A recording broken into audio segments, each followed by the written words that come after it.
উদ্দেশ্য প্রণোদিতভাবে ডম্বুর ও গজলডোবা বাঁধ খুলে দিয়ে বাংলাদেশকে আকস্মিক বন্যায় ভাসানোর প্রতিবাদে খুলনায় বিক্ষোভ কর্মসূচি পালিত হয়েছে। বৃহস্পতিবার দুপুরে মহানগরের শিববাড়ি মোড়ে এই বিক্ষোভ কর্মসূচি পালন করে শিক্ষার্থীরা। 16টি বছর যে অন্যায়, খুন, গুম, হামলা এর মধ্যে বাংলাদেশ আচ্ছাদিত ছিল, সেই সময়টা ভারত বাংলাদেশকে আগ্রাসন চালিয়েছে।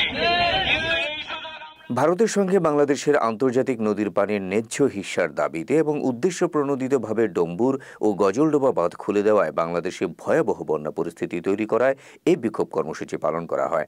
এ সময় শিক্ষার্থীরা দাবি করেন, স্বৈরাচারী বাংলাদেশের সাবেক প্রধানমন্ত্রী শেখ হাসিনা বাংলাদেশের মানুষদের মেরে ফেলতে ভারতের সঙ্গে কুপরামর্শ করে এসব বাঁধ খুলে দিয়েছে। এ সময় স্বৈরাচারী হাসিনাকে বাংলাদেশে এনে কঠোর শাস্তির দাবি জানান শিক্ষার্থীরা।